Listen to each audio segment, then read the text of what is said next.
Malawan fastaya to Joshua, if I before you live Malafu to Vala Songon, never know. Thank you so much for the opportunity to speak on this work.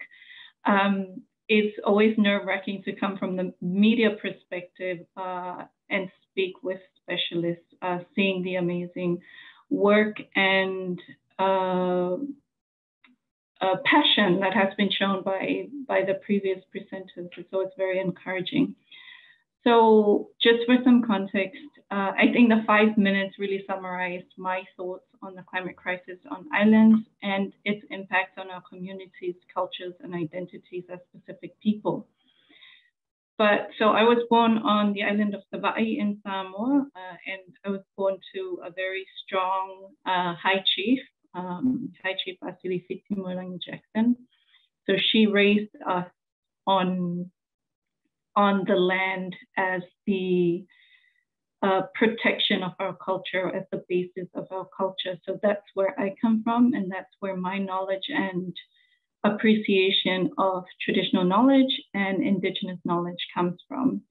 In working on this story, on the podcast series with The Guardian, this is the first time The Guardian has really delved into the issue of climate change and what it really means for the indigenous peoples of the Pacific and especially of atoll nations.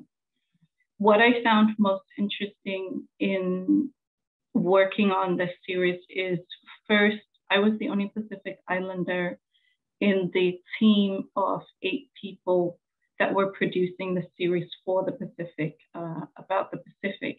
So I found that a bit of a challenge because I was then supposed to be the voice and ensure that how we covered the story was true to the voice of those who were affected by the climate crisis. Being asked to summarize the impact of climate change on the Pacific in like the short spurts of time on a podcast and in text was almost unfair. But at the same time, it was necessary because if I didn't do it, then who would? Often the framing of impacts of climate change on Pacific Islanders is done by journalists who have never lived on the islands, don't have understanding of the complexity of our cultures and how that is tied to land and the places that we need to continue to live on.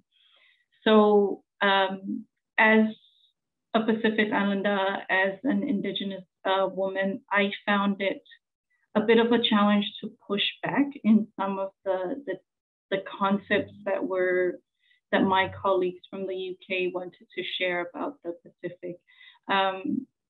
So it was empowering to be able to tell the stories from the people themselves. So there was I really needed for the Pacific Islanders to tell their own stories. So we sent journalists out to the islands that were affected. So we had a journalist in Tuvalu do interviews with Tuvaluans on their shores to hear directly from them. We interviewed over 30 people in a period of 3 months.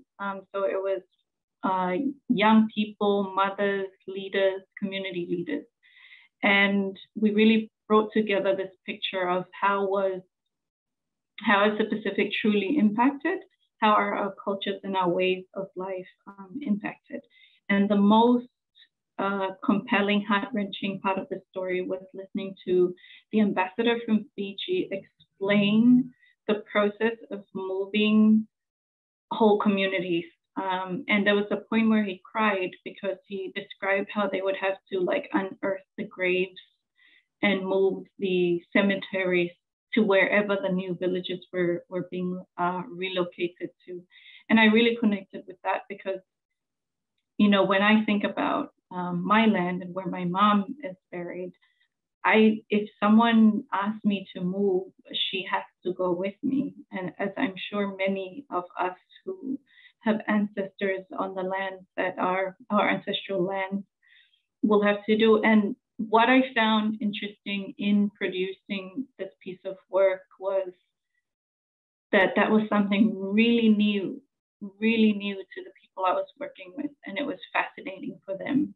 And also, when I shared the umbilical cord being buried on the land, they found it really fascinating. But these are some of the indigenous practices that we have that we take for granted. I took for granted. I just assumed that people knew this, but to have a platform and be given the opportunity to tell our stories and to be true to the voices of the Pacific truly impacted by the climate crisis was really an invaluable opportunity for me. Thank you so much.